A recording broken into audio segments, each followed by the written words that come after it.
माननीय सदस्यगण, मुझे दिनांक 31 जुलाई 2025 को श्री रविशंकर प्रसाद और सदन में प्रतिपक्ष के नेता सहित सत्ता पक्ष व प्रतिपक्ष के कुल 146 सदस्यों द्वारा हस्ताक्षरित निम्नलिखित प्रस्ताव की सूचना प्राप्त हुई है, जिसमें भारत के राष्ट्रपति को माननीय इलाहाबाद उच्च न्यायालय के वर्तमान न्यायाधीश न्यायमूर्ति यशवंत वर्मा को न्यायाधीश जांच अधिनियम 1968 की धारा 3 के साथ भारत के संविधान के अनुच्छेद 124(4) के साथ पठित अनुच्छेद 217 और अनुच्छेद 218 के अंतर्गत उच्च न्यायालय के न्यायाधीश के पद से हटाने के लिए एक समावेदन प्रस्तुत करने का प्रस्ताव है। ये सदन संकल्प करता है कि इलाहाबाद उच्च न्यायालय के न्यायमूर्ति यशवंत वर्मा को उनके निम्नलिखित कदाचार के लिए पद से हटाने के लिए महामहिम राष्ट्रपति जी को एक समावेदन प्रस्तुत किया जाए। दिल्ली उच्च न्यायालय के तत्कालीन न्यायाधीश न्यायमूर्ति यशवंत वर्मा वर्तमान में इलाहाबाद उच्च न्यायालय के न्यायाधीश के सक्रिय और कब्जे में नई दिल्ली स्थित 30 तुगलक क्रिसेंट परिसर में आग लगने के कारण अस्पष्टीकृत नकदी की बरामदगी के संबंध में भारत के सर्वोच्च न्यायालय द्वारा सार्वजनिक किया गया विवरण हमें 15 मार्च 2025 की सुबह 30 तुगलक क्रिसेंट नई दिल्ली से जली हुई नकदी धन मलबे को हटाने के संबंध में साक्ष्य की भी जानकारी है। हमने न्यायाधीश जांच अधिनियम 1968 के सामान्य प्रावधान और विशेष रूप से उसकी धारा 3 के प्रावधानों का अध्ययन किया है और हमें उनके बारे में परिचित कराया गया है। हमने न्यायाधीश जांच अधिनियम 1969 के प्रावधानों का भी अध्ययन किया है। हमें उनके बारे में भी परिचित कराया गया है। हमने सी रविचंद्र अय्यर बनाम न्यायमूर्ति A.M. भट्टाचार्य एवं अन्य 1995 5 SCC 457 केस में भारत के उच्चतम न्यायालय द्वारा घोषित कानूनों के साथ साथ अतिरिक्त जिला एवं सत्र न्यायाधीश X बनाम मध्य प्रदेश उच्च न्यायालय के मामले में दिए गए फैसलों से भी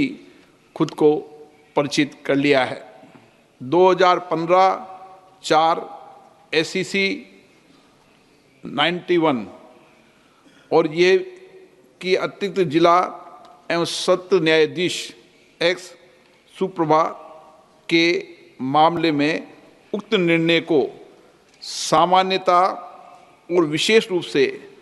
पैरा 33 को पढ़ने पर ये स्पष्ट है कि दिल्ली उच्च न्यायालय के मुख्य न्यायाधीश ने न्यायमूर्ति यशवंत वर्मा के विरुद्ध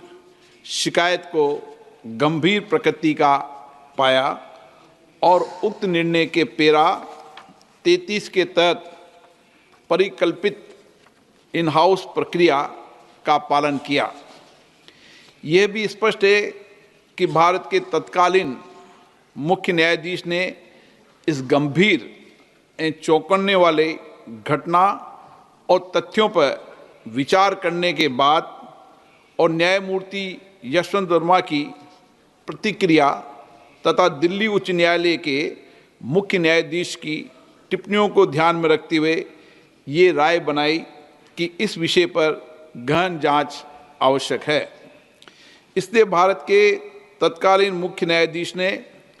अतिरिक्त जिला एवं सत्र न्यायाधीश एस सुप्रा के मामले में निर्णय के पेरा 33(3) में परिकल्पना के अनुसार एक 3 सदस्यीय समिति का गठन किया गया। हमें यह भी याद है कि भारत के माननीय तत्कालीन मुख्य न्यायाधीश ने समिति की रिपोर्ट भारत के महामहिम राष्ट्रपति और भारत के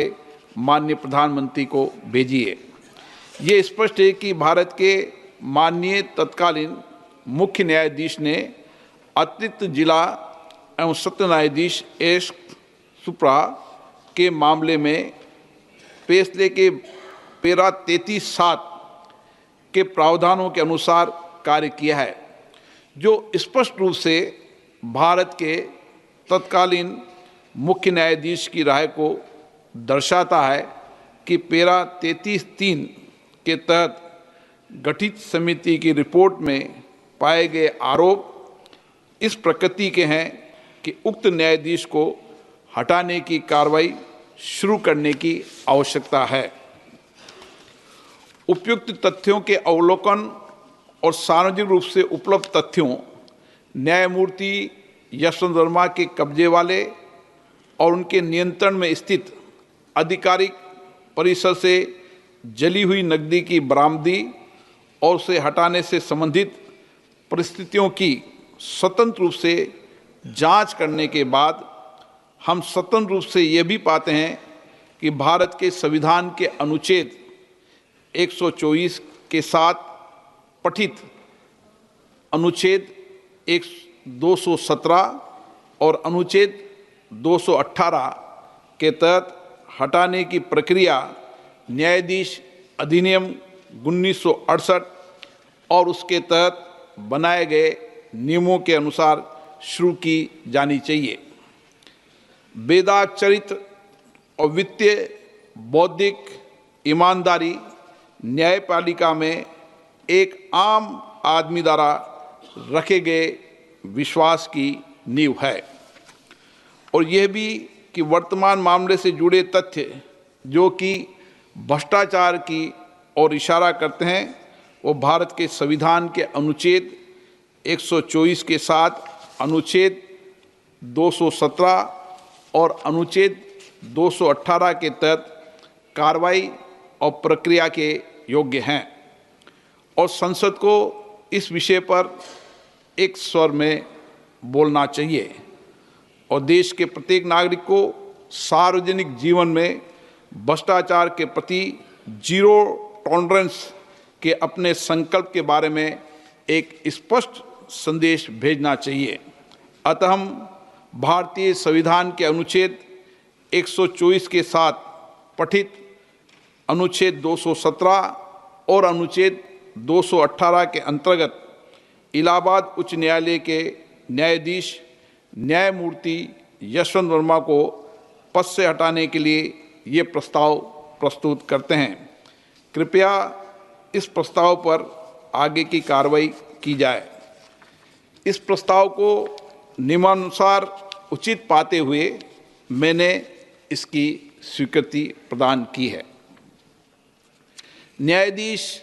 जांच अधिनियम 1968 की धारा 3